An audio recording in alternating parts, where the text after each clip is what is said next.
balancing now that states are opening and we're starting to get some handle, and I mean just some handle, on the economic devastation that has been self-inflicted. April jobs, 20.5 million shed, unemployment rate now 14.7%. It's worse than the Great Depression. A quadrupling of the unemployment rate in 6 weeks. And by the way, that's just through April. Remember, you've got big states that are still in more or less shutdown mode. In fact, the biggest states and the biggest economies, the biggest outbreaks, the biggest Democrat socialists. And so this is far from over. For more on these numbers and the implications, we're pleased to be joined by our friend Scott the Cow Guy Shellady, Fox Business contributor. Scott, thanks for joining us. Appreciate it. Good morning.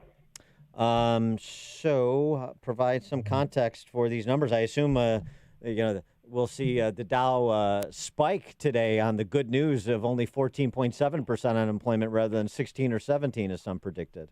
I mean, it's crazy. It was already up when the numbers came out. So, and you know what? People are right now, I think, are blissfully ignorant. I don't want to be Chicken Little or Debbie Downer, but the guys that I watch and listen to and read, I think they're really sometimes a little bit too afraid to really face what's looking at them right now, in the eyes. In the last 7 weeks, over 33 million people have filed for unemployment. And then today, 20.5 million people lost their jobs in the month of April. I mean, we're looking between 1 in 4 and 1 in 5 Americans that want a job can't get one. I mean, and as Amy said before I came on, at the height of the Depression in 1933, we had an unemployment rate of 24.9%. And I think we're going to make a run at that. I mean, if you factor in all the people that didn't show up for work in April, they said that they would add another 5% to the total. So we're probably already looking at 20% as an unemployment rate. So, I mean, and then you just go down the list, Virgin Atlantic, 3,100 jobs, United Airlines, 30% of its workforce, another 3,500, Disney, 43,000. I mean, Uber, Lyft, Airbnb, Hertz, JCPenney. I mean, it just doesn't stop, and it happens every single day. And I think that, the best way I've heard about it put is that, you can shut that economy off like when you shut the gym lights off when you go home at night. But anybody that thinks that those gym lights go right on the first thing in the morning, it takes 10 minutes for some of those gym lights to warm up, right? So there's no way we can turn this economy back. A slow rolling opening of an economy is going to equal a slow rolling recovery, period. And with respect to those numbers, we're facing, as you say, we're going to make a run at 24%. Well, one of the reasons is because of some government policy that makes it more attractive to stay on unemployment than it is to go back to work, even if your business, for example, got a PPP loan that would allow you to be on the payroll. A lot, particularly in the service sector, saying, I'm just going to wait until my benefits run out the end of July before I look for a job again. Well, a lot of those, say, for example, servers in the restaurant industry are going to find that it's a lot more competitive job market than it used to be, a lot more employees than employers coming out of this. And so you could see not only that number continue to spike beyond May, you also could see it lag for an extended period of time, like you were talking about, analogizing it to turning on the gym lights. Yeah, I mean, it goes all the way down to the dog walker. I mean, not just servers. I mean, I don't know what these people think that if you've taken that economy and done the damage you've done to it, how you're going to just go ahead and go out and pick up another job right away. And I don't want to be Chicken Little, but it's not going to happen. Like, everybody's saying that we had this virus. The virus is the problem. It wasn't really some sort of systemic problem with the financial system. However, it doesn't matter. The virus made it a systemic problem with the financial system, and that's what we're going to have to deal with here. And the government keeps throwing. The government couldn't be doing a worse job. I don't know what the right job would have been per se, but we're trying to throw money at a virus, and that's just not going to work until you get the American psyche to feel comfortable. And all this garbage about being safe, I'm about to throw up listening to it all the time. Stay safe, be safe. We're going to make our wash your hands. No. You're going to be about as safe as the buildings in Chicago that say, no guns allowed, okay? If that makes you feel safe, then you're going to be fine. But, I mean, at the end of the day, common sense will tell you we live in a safe economy, a safe country already, and they're just going to do some window dressing to try to get you back in the front door, which is a joke. So I'm very, very skeptical about how quickly this is going to pick back up. I think it's going to last a lot longer. I think it's probably a 2 or 3 year ordeal rather than, like a lot of guys I just watched on the television this morning say it's a 2 or 3 month ordeal. It's not going to happen that way because we're Well, what do you mean a 2 or 43,000 3 year ordeal to get to what? To get to where we to were? get back to where we were. Yeah, I mean, who's gonna? Disney's furloughing 43,000 people. That's a big deal. 43,000 people just don't show up on the doorstep on Monday morning when they say, "Okay, we're all good. We're going to hire you back." I mean, it's going to take a while to put these people through the system again. And then how about all the bankruptcies? The corner shop goes into bankruptcy because the guy couldn't help. So then somebody's going to have to buy it out of bankruptcy. Then they're going to have to refit it. Then he's going to have to rehire. That's 18 months right there. Or Neiman Marcus Or yesterday, J. Crew. which that really hits your wardrobe, the Neiman Marcus bankruptcy. Yeah, right. I Well, think he's more of a J. Crew guy. I'm more of an Omar the tent maker guy. So that's... So go back to the financial system. I want to get more thoughts on that. The idea that we didn't have a problem with the financial system before this, but we do now, and how that could present itself. Are we looking about, again, pushing ourselves back into some credit crisis, some financial crunch like we saw in 2008, 2009 because of the response? Well, first of all, I would have argued that we weren't as healthy as we thought we were going into this. I mean, you had the president banging on about interest rate cuts when we had stocks at all-time record highs. That didn't smell right to me. But at the same time, we've now been hit, and we're probably going to, we could see negative interest rates here, Dan. I mean, that's something that people said would have never happened. We didn't think we'd ever see negative oil prices either. And I think that with what we've got coming around the corner as far as the economy goes, I mean, I just don't see where all these people think that this is going to be an overnight instant success just because it used to be good. And I don't know how great it was beforehand. So to get us back to those levels, I just think it's going to take a lot longer. And so, I mean, again, with 20.5 million people losing their jobs in the month of April, and you're right, Dan, that's just the tip of the iceberg. And the way that New York and California and Illinois are being handled right now, it's an absolute disaster. I mean, I don't know how strongly to put it. And, thank the Lord I had the wherewithal to get in that car March 21st and leave that area because it was acting so irrationally, and it continues to do so, that I'm being rewarded with a table of 10 people Monday night at Maple and Ash in Scottsdale because they're opening up their restaurants here already. Mm-hmm. I know. Mm-hmm. Oh, and it was great, though, because your governor going on? fired their team, the team that was working on, the data. He got rid of all of them, and now they're opening up on Monday. Yeah. So I look, I don't know what to say. I really don't, because you have to be careful. Well, here's the thing, and I appreciate just the recognition we don't exactly know.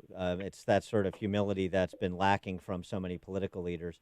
Not so much actually the public health folks, the doctors, the medical doctors, just the modelers and the politicians that rely on the modelers. That's where we're under this delusion of infallibility.